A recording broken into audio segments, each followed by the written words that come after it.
Now joining me in studio, General Director of Tri-Cities Opera, John Rizzoni, and Tri-Cities Opera Head of Music, John Cockrell. Sorry. How are you guys doing today? Doing great. Yeah, we're great. Good. Thanks for having us. Good. Yes, of course. So tell me a little bit about Tri-Cities Opera for people that might not know. Yeah, so actually Tri-Cities Opera is celebrating its 75th anniversary this year.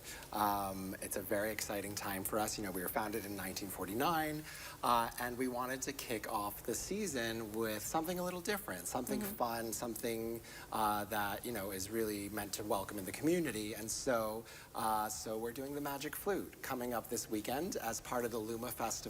So it'll be on Friday night at 7:30 and also Sunday at 3 p.m. We'll have two performances.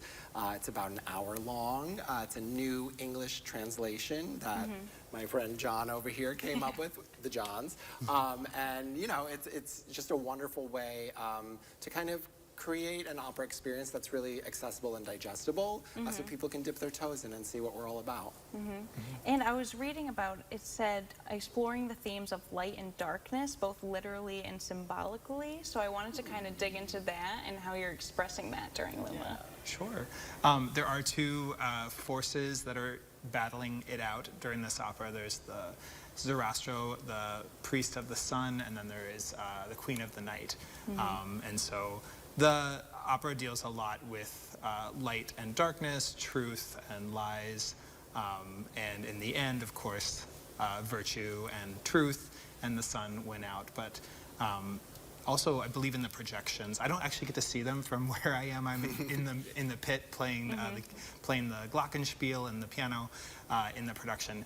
But from what I've seen, it's a lot of nighttime kind of projections. There's just some really strong visuals to like basically suggest sort of the ambiance of, you know, night and day and that contrast. And it's a really beautiful concept sort of developed by our director, Stefanos Koroneos, and also our projection designer, Haras Spathi. Both of them are actually Greek by birth, and Stefanos actually lives in the United States now. But it's a wonderful team. And I also can't not mention our amazing conductor, David Bloom, who has just been such a joy to work with and sort of brought everything together in a beautiful way. Yeah. And so how long have you been working with Luma, and kind of what does it mean to you guys and just the community to be able to partake in this big event? Yeah, I mean, we go way back with Luma. You know, in the early days, we weren't a part of the first festival, but basically after that, we found different ways to collaborate, either supporting with production resources, building some stuff in our shops, lending staff here and there. But the Luma Festival has always wanted other local community organizations to kind of create events that sort of line up with the festival, which is about the intersection of art and technology. And so this is perfect. It really is like what we do mixed with what they do, and I think it's a good coming together. And I think, you know, John actually helped adapt the show to this hour-long version, and I don't know, I think it's pretty charming. John, do you want to talk a little about your process with that? Sure. The original opera is about 2.5 hours long, originally in German, but it's very frequently is performed in English. So it was a real treat to get to condense this down into its core story and only make it an hour long.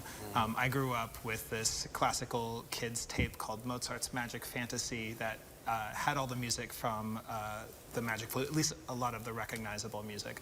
So honestly, that was kind of a little bit of the inspiration for this, but yeah, I just kept going through and picking the music that I felt the audience would really want to hear, as well as like kind of eliminating some of the more confusing plot elements and characters. So it is reduced not only in cast size, but also in length.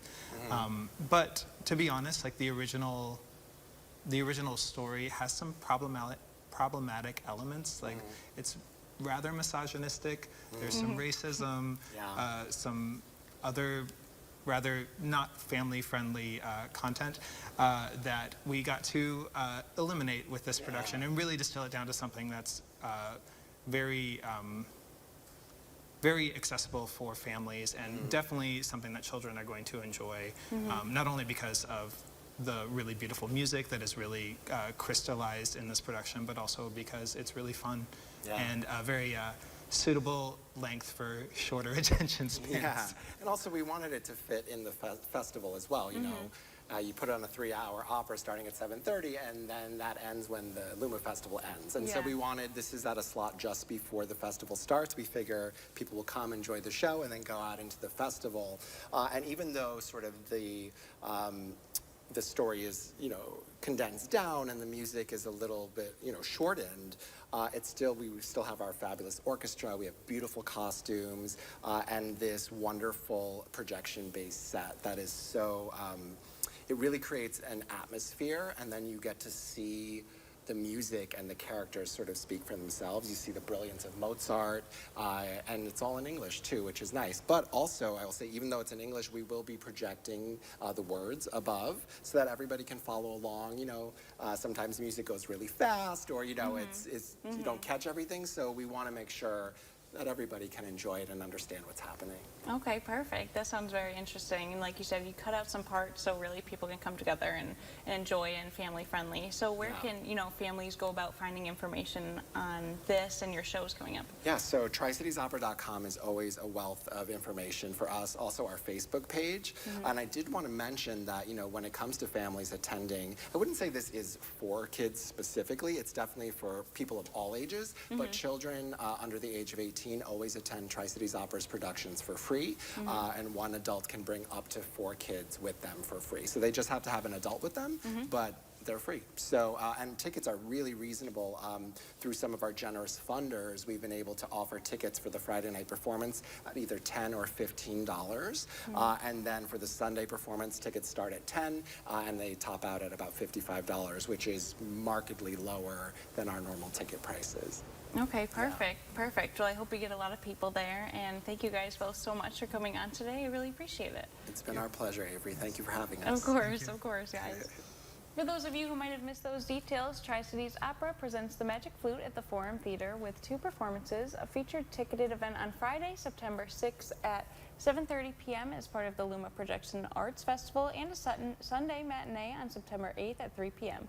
Tickets are available for $10 general admission at TricitiesOpera.com. And before we head to commercial, we have today's trivia question.